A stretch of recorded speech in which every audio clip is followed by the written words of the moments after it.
Parte geral do Código Penal Brasileiro. Uma análise em formato de perguntas. Artigos 1º ao 31º.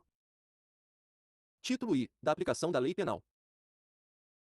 O que é o princípio da anterioridade da lei penal? O princípio da anterioridade da lei penal, conforme o artigo 1º do Código Penal, determina que não há crime sem lei anterior que o defina, nem pena sem prévia cominação legal. Como a lei penal se aplica no tempo?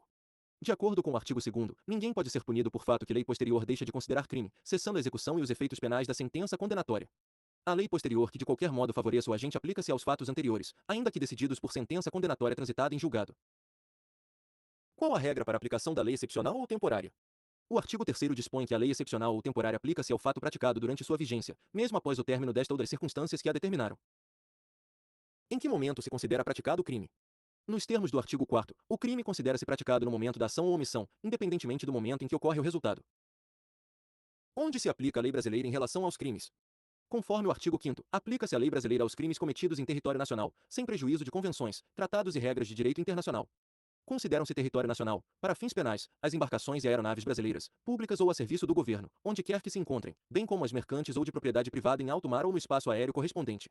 Aplica-se também a lei brasileira aos crimes cometidos a bordo de aeronaves ou embarcações estrangeiras de propriedade privada que se encontrem em solo ou espaço aéreo brasileiro, ou em portos ou mar territorial do Brasil. Onde se considera praticado o crime em relação ao local? O artigo 6º estabelece que o crime considera-se praticado no lugar em que ocorreu a ação ou omissão, no todo ou em parte, bem como onde se produziu ou deveria produzir-se o resultado. Em quais situações a lei brasileira se aplica a crimes cometidos no estrangeiro? Segundo o artigo 7º, aplica-se a lei brasileira aos crimes cometidos no estrangeiro contra a vida ou a liberdade do Presidente da República, contra o patrimônio ou a fé pública da União, do Distrito Federal, dos Estados, dos territórios, dos municípios e das entidades da administração indireta, contra a administração pública por quem está a seu serviço e aos crimes de genocídio quando o agente for brasileiro ou domiciliado no Brasil. Aplica-se também aos crimes que o Brasil se obrigou a reprimir por tratado ou convenção, aos crimes praticados por brasileiro e aos crimes praticados em aeronaves ou embarcações brasileiras mercantes ou de propriedade privada em território estrangeiro, desde que não julgados naquele país. Quais as condições para a aplicação da lei brasileira em crimes cometidos no estrangeiro por brasileiro? Nos termos do artigo 7º, parágrafo 2º, exige-se a entrada do agente no território nacional, que o fato seja punível também no país em que foi praticado, que o crime esteja entre aqueles pelos quais a lei brasileira autoriza a extradição, que o agente não tenha sido absolvido no estrangeiro nem tenha cumprido a pena e que não tenha sido perdoado ou extinta a punibilidade segundo a lei mais favorável. Em que situação a lei brasileira se aplica a crimes cometidos por estrangeiro contra brasileiro fora do Brasil? O artigo 7º, parágrafo 3º, prevê a aplicação da lei brasileira quando não houver pedido de extradição ou quando este for recusado e houver requisição do ministro da Justiça. Como a pena cumprida no estrangeiro impacta a pena imposta no Brasil? Conforme o artigo 8º, a pena cumprida no estrangeiro atenua a pena imposta no Brasil quando diversas, ou é nela computada quando idênticas. Em quais situações uma sentença estrangeira pode ser homologada no Brasil? De acordo com o artigo 9º, a sentença estrangeira pode ser homologada para obrigar o condenado à reparação do dano, restituições e outros efeitos civis, ou para sujeitá-lo à medida de segurança, desde que produza as mesmas consequências da aplicação da lei brasileira. Quais as condições para a homologação da sentença estrangeira? Nos termos do parágrafo único do artigo 9º, para efeitos civis é necessário pedido da parte interessada, para outros efeitos, exige-se tratado de extradição ou, na ausência deste, requisição do ministro da Justiça.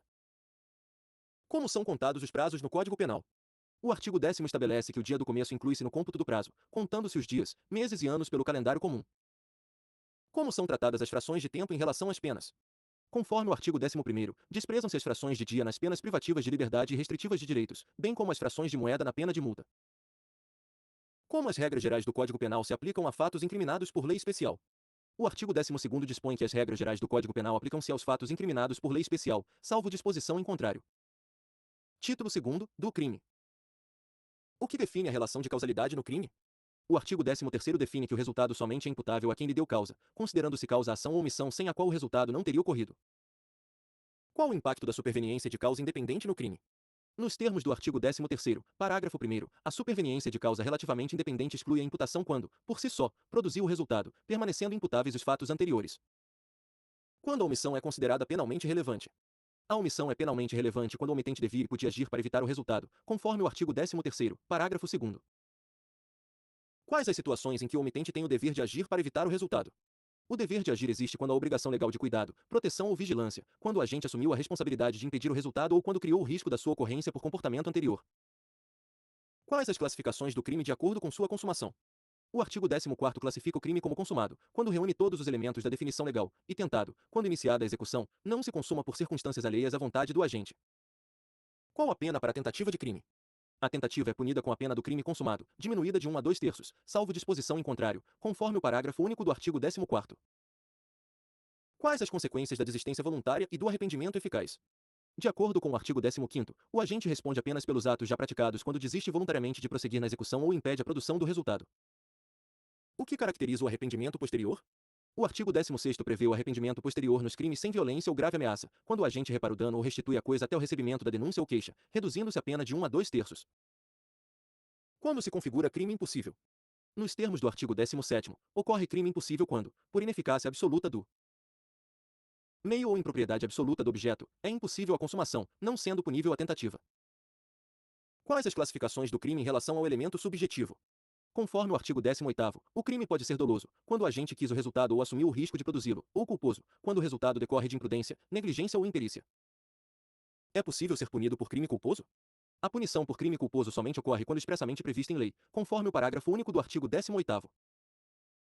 Em qual situação o agente responde pelo resultado que agrava especialmente a pena? O artigo 19º dispõe que o agente só responde pelo resultado agravador se o tiver causado, ao menos, culposamente. Qual o impacto do erro sobre elementos do tipo penal? Nos termos do artigo 20, o erro sobre elemento constitutivo do tipo legal exclui o dolo, permitindo a punição por crime culposo, se previsto em lei. A isenção de pena em caso de erro sobre a ilicitude do fato? O artigo 21 estabelece que o erro inevitável sobre a ilicitude do fato isenta de pena, enquanto o erro evitável pode reduzi-la de 1/6 a 1/3. Quem é punido em caso de coação irresistível ou obediência hierárquica? Conforme o artigo 22, somente o autor da coação ou da ordem é punível quando o fato é cometido sob coação irresistível ou em estrita obediência à ordem não manifestamente ilegal.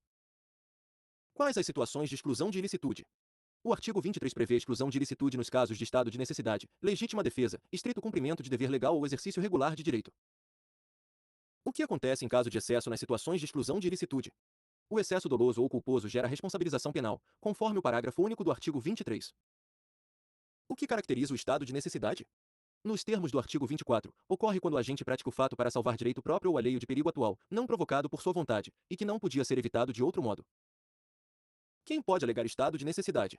Não pode alegar estado de necessidade quem tinha o dever legal de enfrentar o perigo, conforme o parágrafo 1º do artigo 24.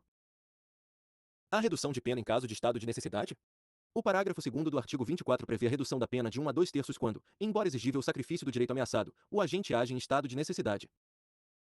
O que caracteriza a legítima defesa?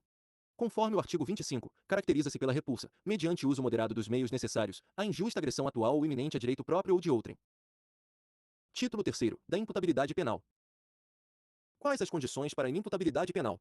O artigo 26 dispõe que é isento de pena o agente que, por doença mental ou desenvolvimento mental incompleto ou retardado, era inteiramente incapaz de entender o caráter ilícito do fato ou de se determinar conforme esse entendimento. Quando a pena pode ser reduzida por questões de imputabilidade? Nos termos do parágrafo único do artigo 26, a pena pode ser reduzida de 1 a 2/3 quando o agente não era inteiramente capaz de compreender o caráter ilícito do fato ou de se autodeterminar. Qual a regra para a imputabilidade penal de menores de 18 anos? O artigo 27 estabelece que os menores de 18 anos são penalmente inimputáveis, sujeitando-se à legislação especial. Quais fatores não excluem a imputabilidade penal? Conforme o artigo 28, a emoção, a paixão e a embriaguez voluntária ou culposa não excluem a imputabilidade penal. A isenção de pena em caso de embriaguez? O parágrafo 1º do artigo 28 prevê isenção de pena quando a embriaguez completa resulta de caso fortuito ou força maior e retira totalmente a capacidade de entendimento ou autodeterminação. A pena pode ser reduzida em caso de embriaguez? O parágrafo 2º do artigo 28 autoriza a redução da pena de 1 a 2/3 quando a embriaguez, proveniente de caso fortuito ou força maior, reduz a capacidade de entendimento ou autodeterminação. Título 4º, do concurso de pessoas. Qual a pena para quem concorre para o crime? O artigo 29 estabelece que quem concorre para o crime responde pelas penas a ele cominadas, na medida de sua culpabilidade. O que acontece quando a participação no crime é de menor importância? Nos termos do parágrafo 1º do artigo 29, a pena pode ser diminuída de 1/6 a 1/3. Qual a pena para quem queria participar de crime menos grave? Conforme o parágrafo 2º do artigo 29, aplica-se a pena do crime menos grave, podendo ser aumentada até metade se o resultado mais grave era previsível. Quais circunstâncias e condições não se comunicam no concurso de pessoas? O artigo 30 dispõe que as circunstâncias e condições de caráter pessoal não se comunicam, salvo quando elementares do crime. Quando o ajuste, a determinação, a instigação e o auxílio não são puníveis. De acordo com o artigo 31, não são puníveis quando o crime não chega, pelo menos, a ser tentado, salvo disposição expressa em contrário.